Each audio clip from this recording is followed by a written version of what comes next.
संसार में होगा होगा, मजलूम का मातम है करना होगा, ये तो मासूम का मातम है करना होगा।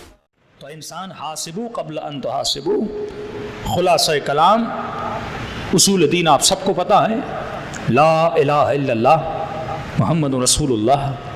पहला उसूल तौहीद है। तौहीद का मतलब क्या है? आज तक हमने जब तौहीद को नहीं समझे, ज़िंदगी में उसूल नहीं आएगा। इंसान की फितरत में खुदा ने चीज़ रखी है। मैं अगर मजलिस पढ़ने आऊँगा कहूँगा मेरी मजलिस, ये फितरी इंसान की चीज़ बता रहा हूँ। आप गाड़ी लेंगे कहेंगे मेरी गाड़ी।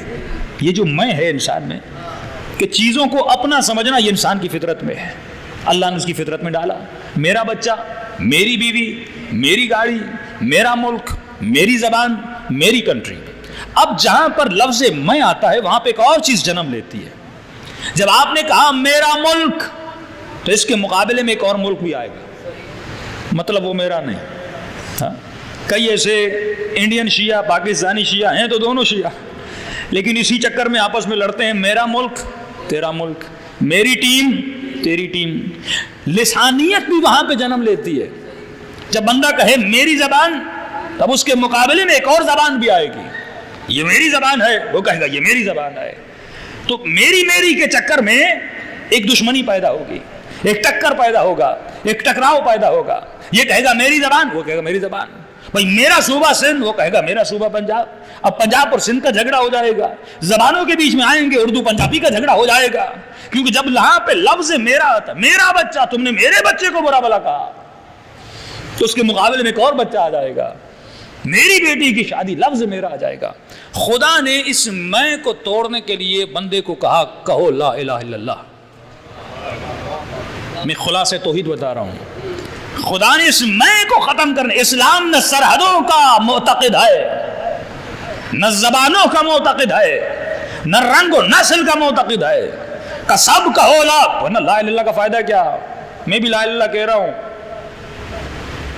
हिंदुस्तान के लोग ला इल्लल्लाह नहीं कह रहे, ज़िंदगी तो वो भी गुजार रहे हैं। भला ला इल्लल्लाह कहने से होगा क्या? मैंने कह दिया, मैं भी गुजार रहा हूँ। अंग्रेज़ ने नहीं कहा, वो भी गुजार रहा है। उसने ला इल्लल्लाह नहीं कहा, उससे कौन सी चीज़ कम हुई है ये बताओ? रोटी उसे भी मिल रही है, खाना उसे भी मिल रहा है, शादी उसने भी की है। तो ला इलाहा इल्लल्लाह के इनकार करने से अंग्रेज़ को कोई नुकसान नहीं हुआ, और ला इलाहा इल्लल्लाह कहने से तुझे कौन सा फ़ायदा हुआ अभी तक? हाँ?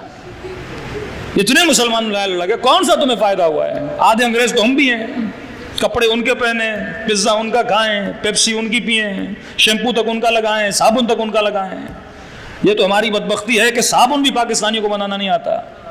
तो सिर्फ आपको नहीं, फ्रांस में गए और वहाँ मैंने कहा भाई एक फ्रेंच साबुन, फ्रेंच शैम्पू, वो बंदा ढूंढ के थक गया, उसको फ्रेंच शैम्पू नहीं मिला। ये जो फिक्री गुलामी और अमली गुलामी है ना, जिसमें दुनिया को, इस दुनिया के दज्जाल ने जकड़ा हुआ है। हमारा अपना तो कुछ भी नहीं है। अच्छा, ला इलाहा इल्लल्लाह ने मुझे क्या दिया? ज़बानी जुमले, ज़बानी विर्द अगर मुझे कुछ नहीं दे रहा, इसका मतलब ला इलाहा इल्लल्लाह के कहने का कोई फ़ायदा ही नहीं है। ज़्यादातर ये फ़ायदा हुआ कि मुसलमान से शादी करेगा, जिस्म पाक हो जाएगा, मरने के बाद एक तलकीन आएगी, तुझे कफन मिल जाएगा। हिंदू ने नहीं कहा उसका जिस्म जलाया जाएगा, मसीह ने नहीं कहा, मरने के बाद थोड़ा बहुत मौलवी और कफन आपके काम आएगा। वरना ला इलाहा इल्लल्लाह ने प्रैक्टिकली मेरी ज़िंदगी में असर क्या डाला है? अगर ला इलाहा इल्लल्लाह कहने के बाद इस ला इलाहा इल्लल्लाह का जो रिएक्शन है अगर मेरी ज़िंदगी पे नहीं आ रहा, तो कोई फ़ायदा नहीं। अगर अली वलीउल्लाह का रिएक्शन और कहने के बाद मैं भी वैसा, वो सुन्नी भी वैसा, वो बरेलवी भी वैसा, फिर अली ने मुझे क्या दिया और मोहम्मद ने उसे क्या दिया और अल्लाह ने इसे क्या दिया? जिंदगी तो अंग्रेज भी गुजार रहा है, जिंदगी तो अमेरिकन भी गुजार रहे हैं, जिंदगी तो इजिप्ट में लोग भी गुजार रहे हैं। तो ला इलाहा इल्लल्लाह का मकसद क्या था? ला इलाहा इल्लल्लाह इस मैं को तोड़ना चाहता था। क्या मतलब? कहो सब कि ला इलाहा इल्लल्लाह, कोई अल्लाह नहीं सिवाय अल्लाह के, कोई माबूद नहीं सिवाय खुदा के। अब तुम्हारा माबूद कौन बना? अल्लाह। तो इंसान ये ज़मीन किसकी है? तेरे अल्लाह की, मेरी नहीं। इंसान तू किसका है? अल्लाह का। हम सब किसके हैं? अल्लाह के। ये ज़मीन किसकी? अल्लाह की। یہ بچے کس کے؟ اللہ کے. یہ پانی کس کا؟ اللہ کا. یہ زبان کس کی؟ اللہ کی. یہ ملک کس کا؟ اللہ کا. جھگڑا ہی ختم. جب زمین اللہ کی، اللہ ہم سب کا، تو زمین ہم سب کی. اب جب اللہ کی زمین ہے تو زمین کا خیال کر، کیونکہ تیرے اللہ کی زمین ہے. جب اللہ کی زمین ہے تو زمین پہ کچرا نہ کر. میرا گھر ہے، گھر تو صاف ہے، گلی میں کیچڑ پڑا ہوا ہے. گلی میری نہیں ہے، گھر میرا ہے. جب تصور آئے گا یہ گلی بھی اللہ کی ہے، یہ گھر بھی اللہ کا ہے، تو جیسے گھر کو صاف رکھو گے، گلی کو صاف رکھو گے، ویسے مسجد کو صاف رکھو گے. جہاں پہ یہ تصور آیا کہ بس مسجد اللہ کی ہے اور IRC کے باہر کا جو روڈ ہے وہ ہمارا نہیں ہے، تو وہاں پہ کچرا ہوگا. اور جو کچرے والی گلیوں میں رہتے ہیں ان ذہنوں میں صاف ستھری سوچ بھی نہیں آتی. اس لیے فرمایا صفائی نصف ایمان ہے. جب زمین تیرے رب کی ہے تو زمین تیرے اللہ کی ہے نا. جب تیرے اللہ کی زمین ہے تو زمین کو صاف رکھ.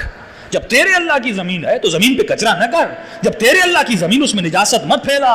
جب تیرے اللہ کی زمین اسے صاف ستھرا رکھ. جب تیرے اللہ کی زمین ہے اسے ہرا بھرا رکھ. 11 باغ ہیں جو مولا علی نے اپنی زندگی میں مکے اور مدینے کوفے میں لگائے. 11 باغ مولا علی نے لگائے.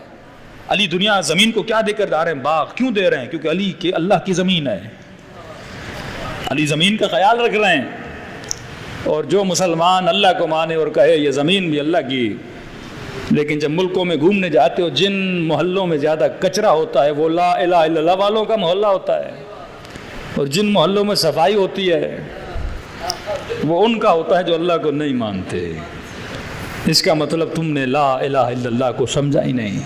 جو لسانیت میں پڑ جائے، جو تعصبات میں گھر جائے، جو میں کے چکر میں آ جائے، اس نے گویا لا الہ الا اللہ کو سمجھا نہیں. دنیا اگر انگریز کو یہ فلسفہ دو گے نا کہ اللہ نے یہ تصور دیا کہ سب کچھ تیرے رب کا ہے، اور جب تیرے رب کا ہے تو تجھے ان چیزوں کا خیال رکھنا ہے، تو دنیا ایسی صاف ستھری ہوتی. یہ تصور کس کو دینا تھا؟ یہ علی بن ابی طالب کو لوگوں کو سمجھانا تھا. تو فرماتے ہیں کہ تبرہ جو تم آج کر رہے ہو تم سے زیادہ تبرہ وہ لوگ کریں گے جب امام زمانہ کا ظہور ہوگا جو مخالف ہیں. کیونکہ جب امام کی حکومت قائم ہو جائے گی ان کو پتہ چلے گا کہ ہمیں کتنی بڑی نعمت سے ان لوگوں نے محروم کیا تھا.